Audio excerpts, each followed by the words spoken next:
guys, we're going to start off amberjack fishing.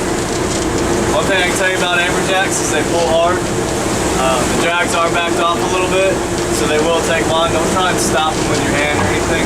You know, the drags are already set, so they will take out line. Other than that, all these rods and reels back here, they work exactly the same. So it doesn't matter which one you pick up, they're all going to work alike.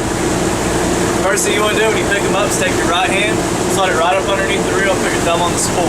Okay? With your left hand, reach across and pull this lever back. Alright? Once you pull that back, you want to keep just enough pressure on that line with your thumb to let it go all the way to the bottom. Alright? Once it hits bottom, it'll go completely slack. It's kind of like bait fishing. Once that happens, take that lever and push it back forward. That puts you back in gear. Alright?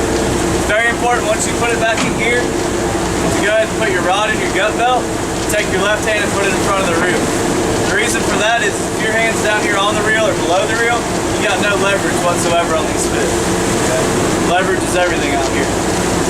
So once you put it back in gear, like I said, go ahead and put it in your gut belt, put your left hand in front of the reel, and hold your rod tip up.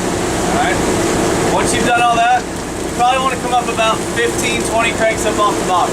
Alright, these amberjacks like to hang up higher off the wreck. They're not so much right on the bottom. Okay?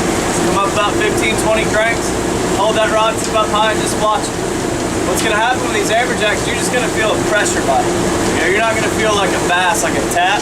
It's just going to be a pressure bite. You're going to feel that rod just slowly start bending over. Okay?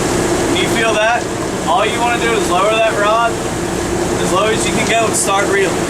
Okay? Once you start reeling, don't immediately come up. Hold that rod tip, keep reeling until you feel that rod completely bend over and bow up. Okay?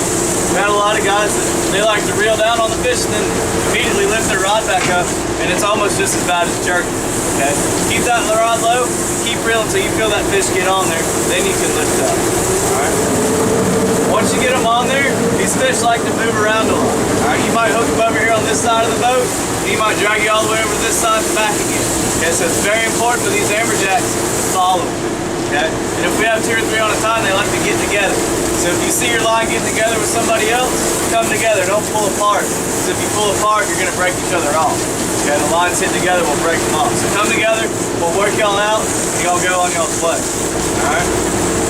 Last but not least, if you didn't remember a thing I just said, every time you come up, whether you got a fish on or you need another bait, just reel that lead all the way up to your rod tip.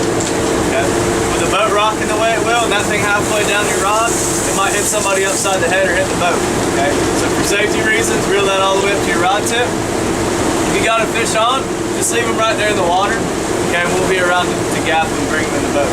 And don't try and lift them in the boat with your rod or anything like that. Okay, these fish are going to be fairly big.